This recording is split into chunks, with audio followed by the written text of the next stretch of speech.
Okay. All right. So we are going to be making the base shape for our piece. Okay. So like this is going to be the base shape for my my coin bank. So just some people in the other class were confused. This is going to be your coin character bank. Okay. So whatever you drew, you're going to be making that now. We are making the hollow structure that the piece is going to be built on top of. Does that make sense? So this is hollow. We're making our hollow form by making 2 pinch pots. Okay. So I'm going to take some clay.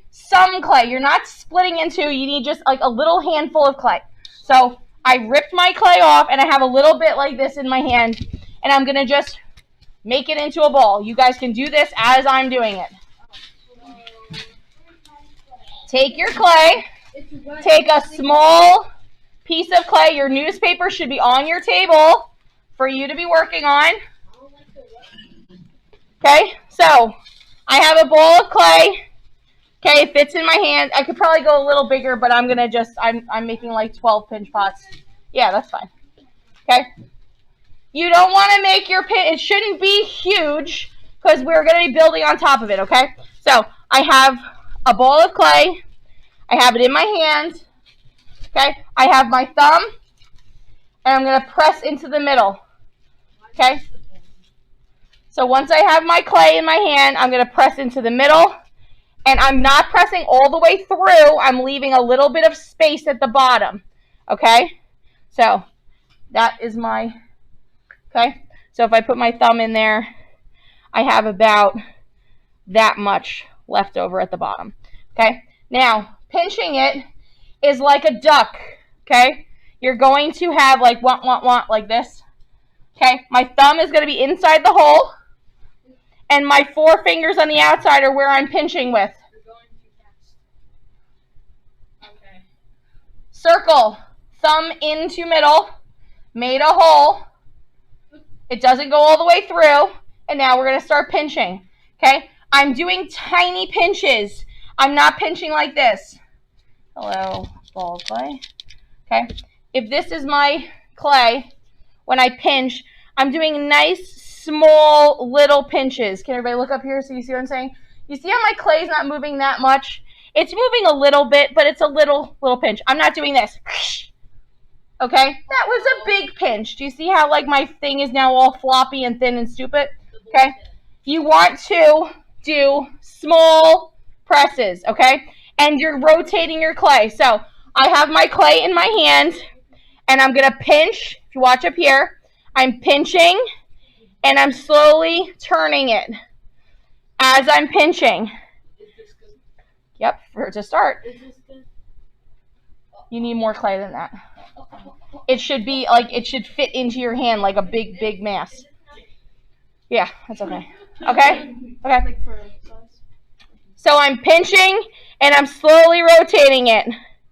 Pinching, slowly pinching. I'm starting at the bottom and I'm pinching. So I'm pinching down here at the bottom with my thumb, and as I'm turning it, that clay is kind of working its way up to the top, and then I move my thumb. As soon as that thickness is the way I want it, I'm going to start moving my hand, and as I go, you see my opening is starting to get wider, and you want to make sure your rim stays open enough. What time is it? 52. We can start cleaning up at the, okay. Sorry, just talking to myself, trying to come up with the, it should work. You have to pinch a little at a time. Okay?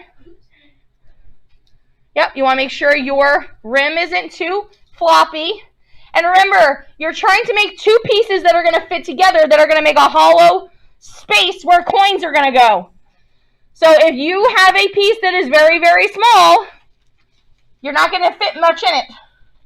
So it should be a little bigger, and maybe your next pinch pot could be a little bigger, so you'll be able to have a little bit more coinage in there. Okay? Equal opening. Okay, so if I have my first pot, but you guys saw, like when you felt my pot, it wasn't very heavy, but it's very big, right? So that means that my clay is distributed evenly. My walls are similar thickness. Okay, so I'm going to make another one. Use your finger and smooth it out. There's also in the middle of your table, there are 2 cups of water. They are going to be used for the next step. So if you have cracks, just dip your finger in and you can use it, but do not overuse the water. If your clay gets slimy, then you can't fix that. Okay? So only if you have cracks that you need to fix can you just dip your finger in the water and then smooth it out, but do not overuse the water. Okay.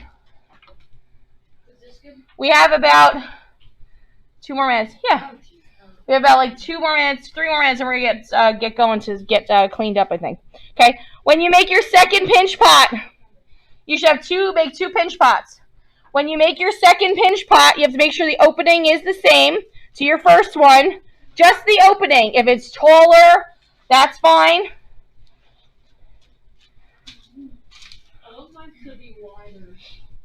It can't be. Well, if you want to make your first one wide, the 2 openings for the 2 pinch pots have to match up in order for this to work, because we're going to put them together.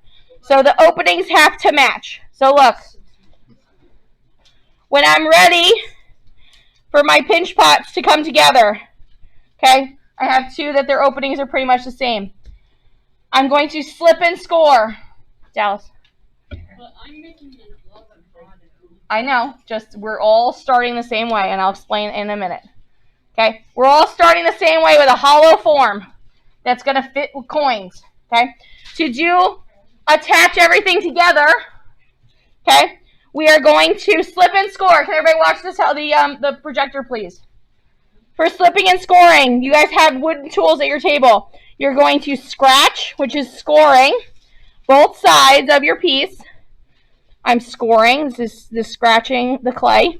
I'm roughing up the edges of both sides. Okay? I'm roughing up the edge of both sides.